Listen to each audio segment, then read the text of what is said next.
नेपाल और तराई क्षेत्रों में बारिश के कारण अब मुजफ्फरपुर सहित तिरहुत प्रमंडल के कई जिले बाढ़ की चपेट में आएंगे। लगातार हो रही बारिश का असर अब इन जिलों पर दिखने लगा है, यानी इन जिलों से होकर के जो प्रभावित होने वाली जो नदियां हैं, गंडक, बूढ़ी गंडक, बागमती, लखनदेई, उसके जलस्तर में इजाफा होने को लेकर अब सभी जिलों के प्रमंडल के पदाधिकारियों को अलर्ट मोड पर रखा गया है। इस वक्त हम बूढ़ी गंडक नदी पर के पास अवस्थित हैं और आप तस्वीरों में देख सकते हैं कि नदी के जलस्तर में फ़िलहाल खतरे वाली स्थिति नहीं है, लेकिन जलस्तर में इजाफा देखा जा रहा है। जिसके बाद जो प्रमंडल के आयुक्त हैं उन्होंने भी निर्देश दिए हैं कि सभी ज़िले जो बाढ़ प्रभावित है, चंपारण के दोनों ज़िले, पूर्वी और पश्चिमी चंपारण, उसके अलावा सीतामढ़ी, मुजफ्फरपुर और वैशाली ज़िले भी अलर्ट मोड में रहें, क्योंकि नेपाल और तराई जो क्षेत्र है वहाँ लगातार बारिश हो रही है और बारिश होने के बाद जो है इन जगहों से पानी जो है वो इन मैदानी इलाकों में आएगी और जहाँ पर बाढ़ जैसी विभीषिका देखने को मिलेगी। तो ऐसे में तटबंधों का जो है उसको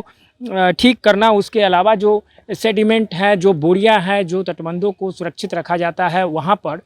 भी अलर्ट मोड में रहने के लिए निर्देश सख्त दिए गए हैं, क्योंकि इन इलाकों में बाढ़ से सबसे ज़्यादा प्रभाव होने की संभावना देखने को मिलती है।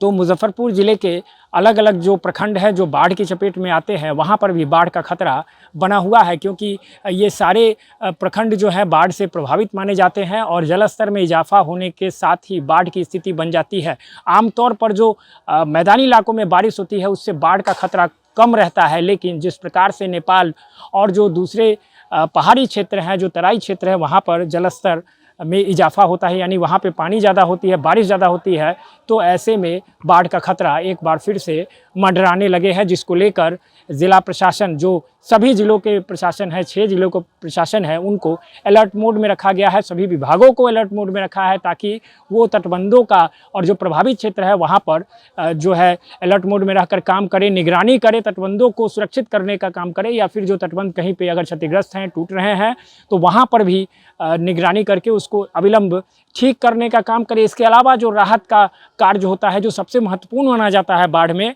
वहाँ पर भी सभी बुनियादी चीज़ों को उपलब्ध कराएं। जो हमारा प्रमंडल है उसमें 3 ऐसे ज़िले हैं जो नेपाल की सीमा बनाते हैं, और उसमें भी जो पश्चिमी चंपारण का क्षेत्र है, वाल्मीकि नगर का क्षेत्र है, उसके साथ साथ मोतिहारी का भी क्षेत्र है, ये सब बाढ़ प्रवण इलाके हैं।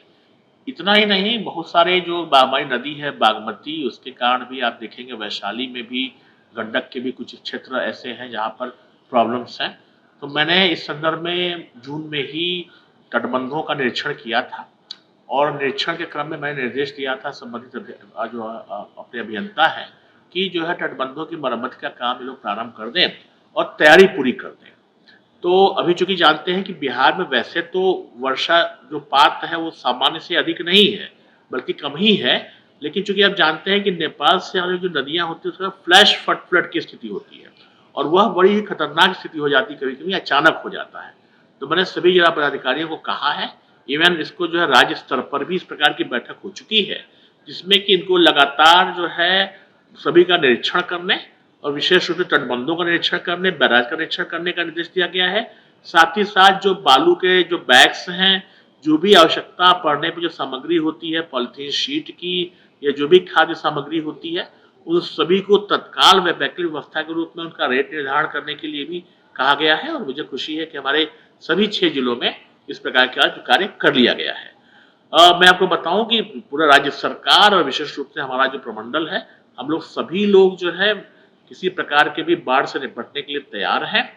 और मुझे विश्वास है कि जो भी संबंधित अभियंता है वो लोग भी अपना कार्य कर रहे हैं और इस संदर्भ में हम लोग सभी निर्देश को दिया हुआ है। और आप जानते हैं कि अभी भी चूंकि कभी कभी नदियों का जो कोर्स है बहुत तेजी से परिवर्तित होता है,